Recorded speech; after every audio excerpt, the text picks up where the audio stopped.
Well, we've got a mailbag edition of My Retirement Clarity coming up. We got a bunch of questions that have been asked recently to Lee, and we're going to try to answer them right here on the podcast.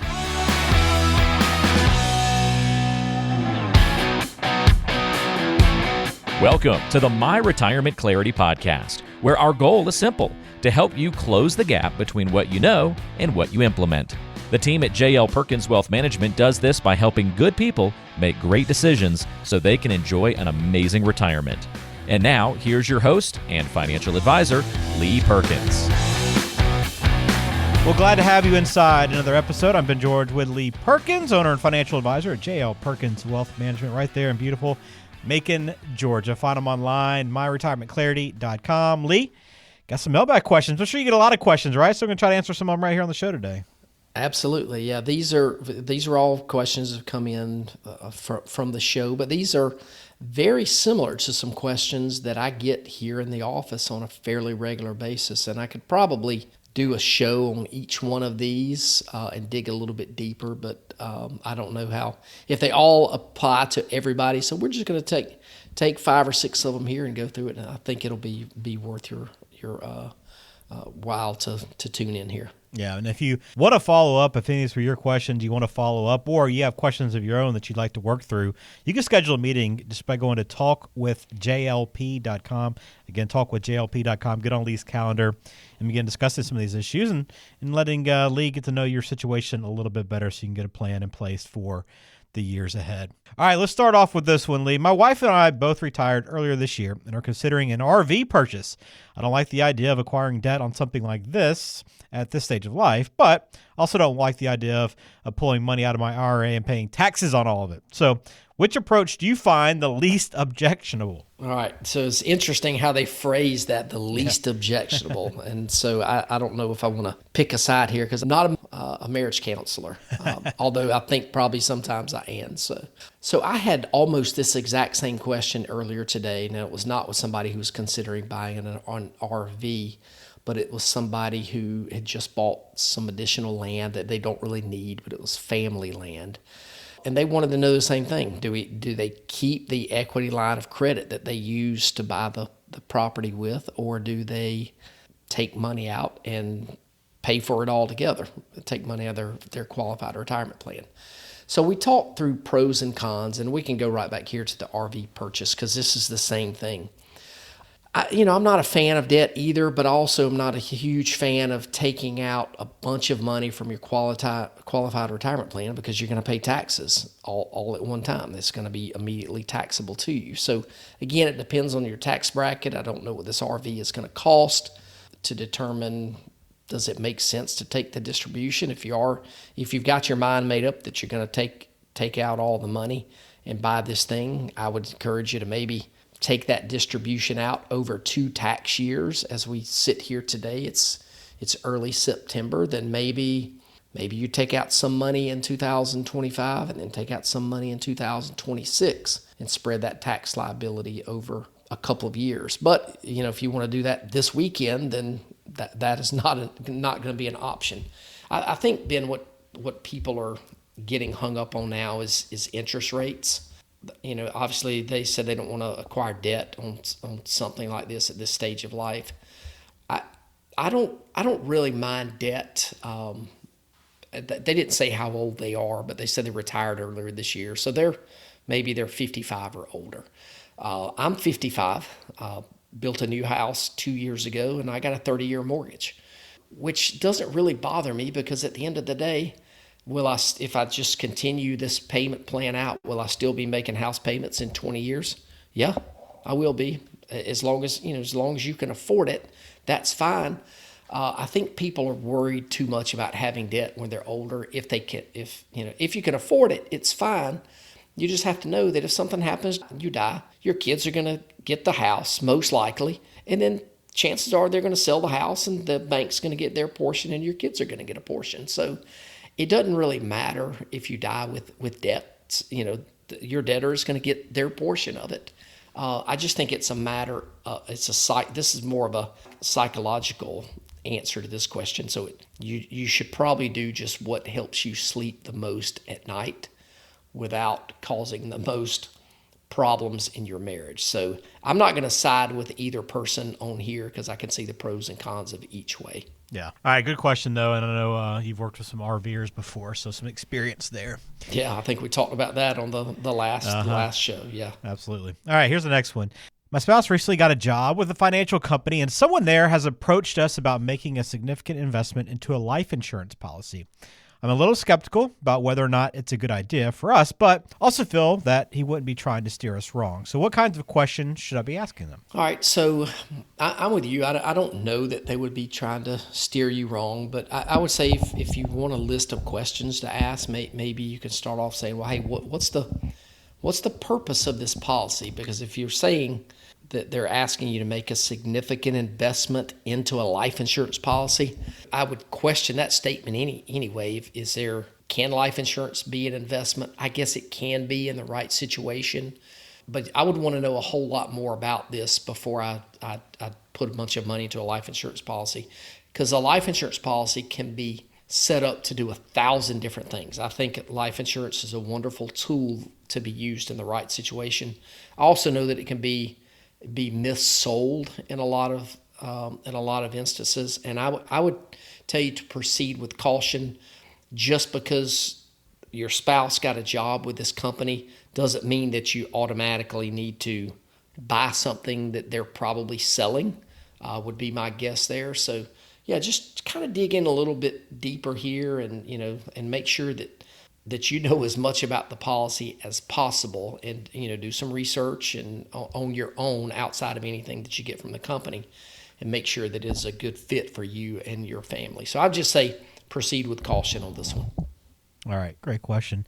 All right, here's our third question for today. I'm probably not what you'd consider a very savvy investor.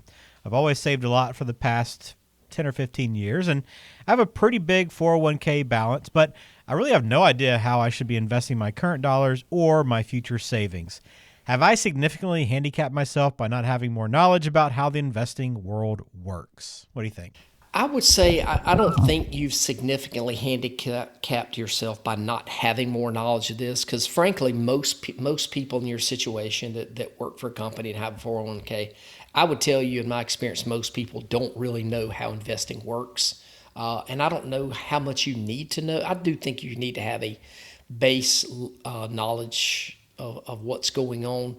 But do you need to go read investing journals and all those kind of things? Absolutely not, because there's more hogwash out there than you could probably shake a stick at. And so you might be hard-pressed to find good information that will be relevant in your situation.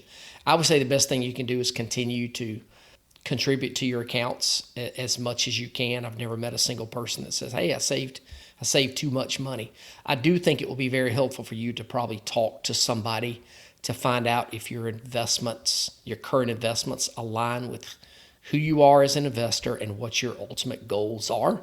Of course, that's something that we do here in our office, Ben, all the time. People come in and they'll lay their statements down, and they got $1 million or $2 million, and like, I've got all this money. I have no idea what I'm supposed to be doing with it from an investment standpoint. And so that's our area of expertise, and we can obviously help somebody with those kind of things. So yeah, I mean, you're more than welcome to reach out to us. I think Ben will give you a way that you can schedule a conversation with us. But I think you're being worried about, handicapping yourself because you don't have more knowledge. No, that I don't think you've done that. I just think you need to have probably just a little bit of idea about where you are now versus where you want to be, dependent upon the goals that you've got set for you, time horizon, what you want to do with the money, all those kind of things. You probably should talk with somebody about that.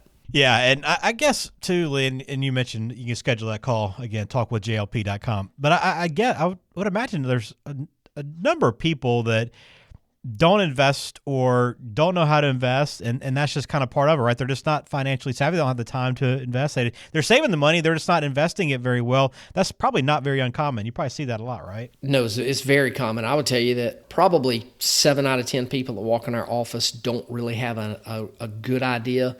People may throw around buzzwords like, I'm invested moderately. Well, I don't really know what the word moderate means, and neither do they, because we probably have different two seriously different interpretations of what that word means. And sometimes somebody says they're invested moderately, and I can look at what they have, and they're super aggressive. And then every once in a while I'll come in and somebody's been working for a company for 25 years, and I'm like, how do you have it set up? And they're like it was on day one. And then I look at their statement, and on day one they put it all into a fixed account, and they've been sitting in a fixed account for some odd years. That happened very recently, and that's, I try not to paint a bleak picture, but you think of all of the opportunity cost that happens there. They just missed out on a lot of gains over that period of time. So I think people get caught up in their own day-to-day. They're experts in what they do, what they do for a living, and they're not experts in investment. So yeah, circling back around to the other thing, I would say get some help. Talk to somebody that can help you. All right, that's a good one.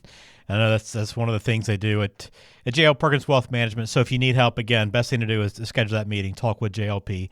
All right, another question here.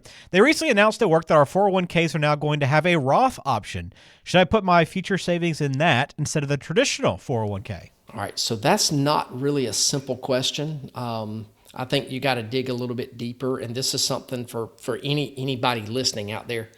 This is not a cut and dry answer for you individually. It is different for everybody because you have to take into consideration your entire tax picture, your income picture, and just everything that goes along with that, where you are now from a taxable income standpoint.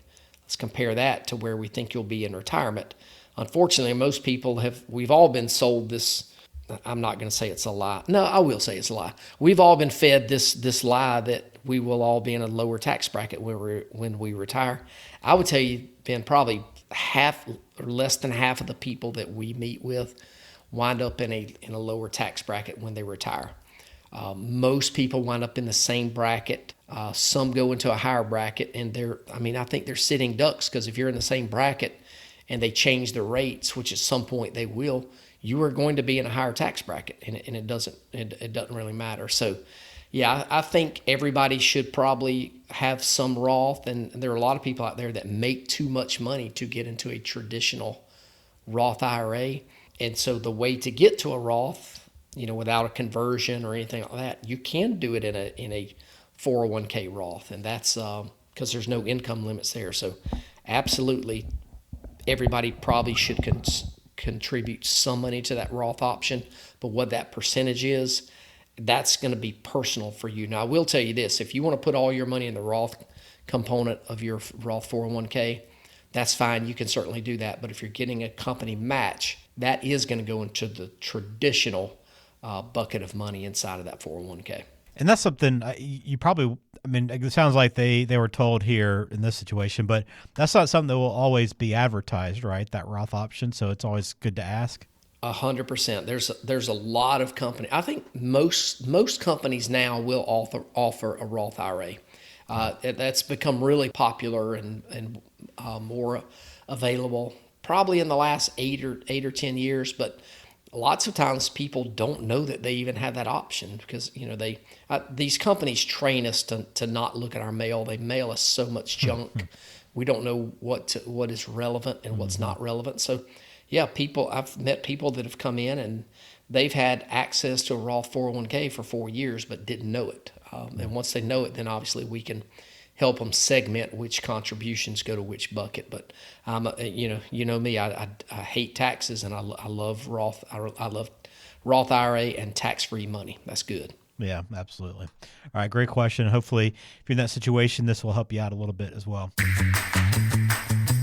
Hey folks, Lee Perkins here. I wanted to tell you about our brand new book called Next Phase: How to Retire in a Year or Less Without Regrets. It's all about helping you prepare for the next phase of your life, whatever that looks like for you. So, if you're ready to make the most of your next phase, or if you're already retired and aren't sure you're doing all you can to get the most out of your retirement, then you'll want a copy of this book.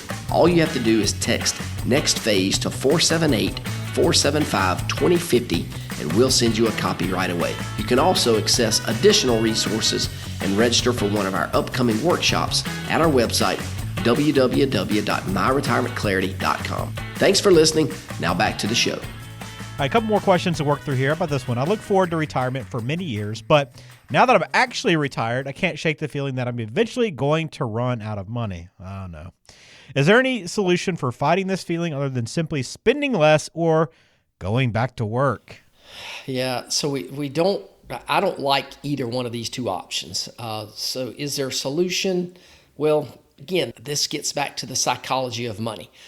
This feeling that you're feeling is a very natural feeling, and I would tell you that even some of our best clients we think have the greatest plans ever still sometimes fight this feeling because it's natural to feel that way. I would tell you that sitting down with somebody who can show you the math, show you the numbers, and basically show you what's, the real things to worry about and not the doomsday scenarios that we all play out in our minds. We can look at it and think, oh gosh, the market went down 500 points today and I lost X amount of money. And if it does this for 3 more months, I'll have no money and I'll have to live in a van down by the river. Those things, it's just not going to happen. But I think if you can get somebody to prove to you that and this is what we do with our clients, is we show them that your plan is going to work in up markets and down markets. And it's, I always tell people our investment plans are fairly boring, but they work. They just do. We're not chasing shiny objects. We're not, not at this point recommending everybody go out and buy Bitcoin because we're just all going to get filthy rich. Our plans are boring, but they simply work because I don't want my clients to have the feelings that you have. And even though you said, you've been looking forward to retirement for many years, now retired and now still worrying about this, have somebody do the math to show you that you're not going to run out of money. I think this is, a big theme in our office for the last few years is me telling our clients, hey, you're going to die with a lot of money. Let's spend it and enjoy it. Don't die with piles and piles of money in your account that you never got to enjoy it. Spend the money while you're young enough and healthy enough to do it. I'll let you know if you're in danger of running out of money. There you go. All right. Last question here, Lee. We'll go through on this episode. Again, if you have any questions, again, you can schedule a meeting, talkwithjlp.com. All right, here it is. I did have a relationship with my mom for the last 20 years, but she passed away, and apparently I was still in her will this whole time, along with my aunt, who was my mom's sister. So I was surprised to learn that I'm getting about $100,000 that I didn't expect at all. Some of it is in an IRA, some is in a TOD account with several different stocks, and then there's her house, which needs to be sold and proceeds divided between me and my aunt. How should I handle these different assets to get the best returns moving forward, but also pay as little as possible in taxes? Wow, that's a mouthful right there, and probably not the best question to answer on a podcast because there's tons of variables here.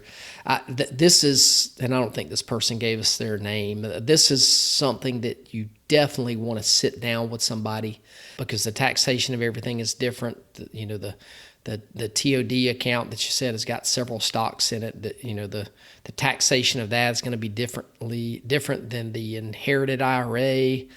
And then we've got probate to deal with, a house that needs to be sold, and proceeds divided between you and the aunt. I would tell you just in experience, relationships can get stressed during all of this. But hopefully everybody behaves, and ultimately I want this to be a blessing for you and not a curse. How to get the best returns going forward, I think that's all relative. What's the best return? It all depends on how much risk you're willing to take, and some people don't want to take a whole lot of risk and still want decent returns. That can be done, but it depends on you and your situation. So I wouldn't want to tell you exactly what to do here on this show. And then you said, but to also pay as little as possible in taxes. Gosh, Ben, there's a bunch there in that question when you sent it over there to me. Taxes obviously is one of the things that we deal with a lot here in our office. You've got a couple of different situations that are going to be treated differently from a tax standpoint.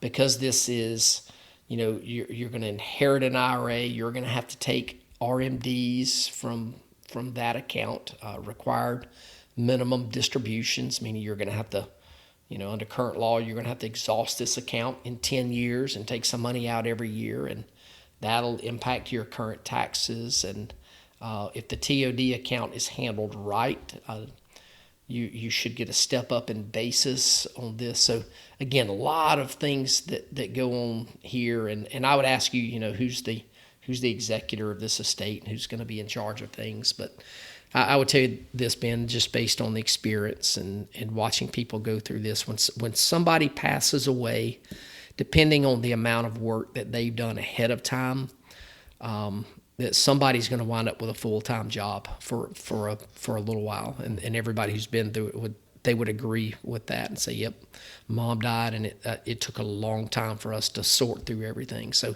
I would just tell you to, not for this person, but for any of the listeners out there, anything you can do ahead of time to prepare things ahead of time, you're doing your heirs a great favor ahead of time if you can do that. Yeah, a great question to ask, and one that we hope you're able to do something with that. But if you want to get down and actually begin planning, get in touch with Lee and JL Perkins Wealth Management. You can do that at talkwithjlp.com. But that's all I got for you, Lee. I know we worked through a number of topics today and some really good scenarios, and I know things that will probably affect many other people that listen. So I'm glad we could work through those. So thanks for your insight on that. Yep, absolutely. This is kind of stuff we deal with in our office every day. They're not always questions like this just coming through from to the show. That's what we do every single day here in our office. Very good. And again, if you want to take advantage of the book offer that Lee always provides you for listening to the podcast, that's it. Text Next Phase. Again, Next Phase to 478-475-2050 and take advantage of that free book offer. All right, Lee, great stuff as always. Appreciate your time. Hope you have a good week. You too.